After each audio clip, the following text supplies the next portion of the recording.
Welcome to On the Beat. Today I'm sitting with Dr. Andy Barlow, and he is with the Chiropractic Physician Center of Tupelo. And Dr. Barlow, in your latest book, Code Breaker, you mentioned head trauma and how it affects our health and our body. Yep. And so tell us a little bit about how that affects our overall health. Okay, so when we have head trauma, now remember there can be multiple types, and that could be football, soccer, basketball, baseball. One of the things I talk about in my book that's often overlooked is trauma, physical trauma, and emotional trauma.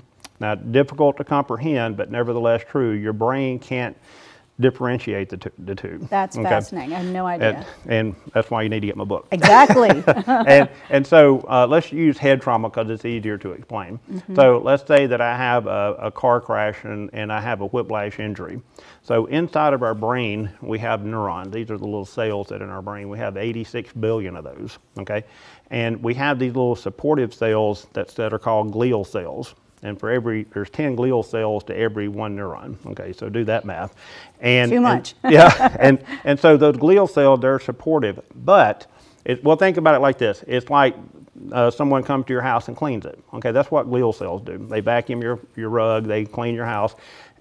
But when you have a head trauma, they kind of go rogue. Now, I know you're too young to remember this, but in the Looney Tunes, you remember the Tasmanian, I do remember. Remember Tasmanian Devil? Yep. And he goes crazy. Well, I talk about that in my book, and see these glial cells, what they do instead of they're no longer housekeepers, they turn into the Tasmanian Devil. And they go through and destroy brain function. And sometimes this can even go on for years, okay?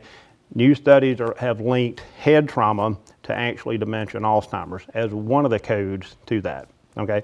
Now, one of the missing links that I talk about in my second #1 best-selling book is called The Highway to Health, and it's the gut-brain connection. There's a nerve called the vagus nerve that goes from your brain to your gut that actually controls gut motility.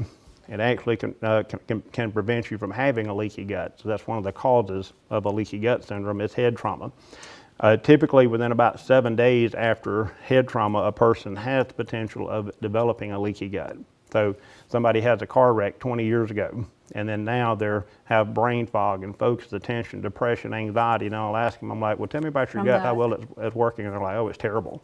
So see, there's that link there, and that's why doctors can actually address the problem, because you go to a neurologist working on your brain, you go to a gastroenterologist working on your gut, and nobody's actually looking at the whole body.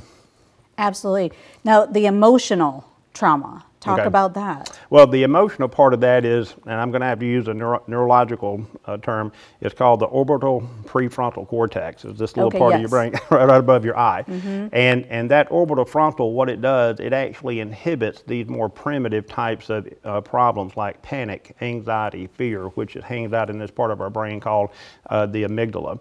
And so whenever you can't inhibit that panic, anxiety, and fear, then our nervous system starts to become over-aroused, and then we start to get high blood pressure, sympathetic tone, we can't digest our food, we start to get cold hands and cold feet. So there's a correlation there between trauma, physical trauma, and emotional trauma as well.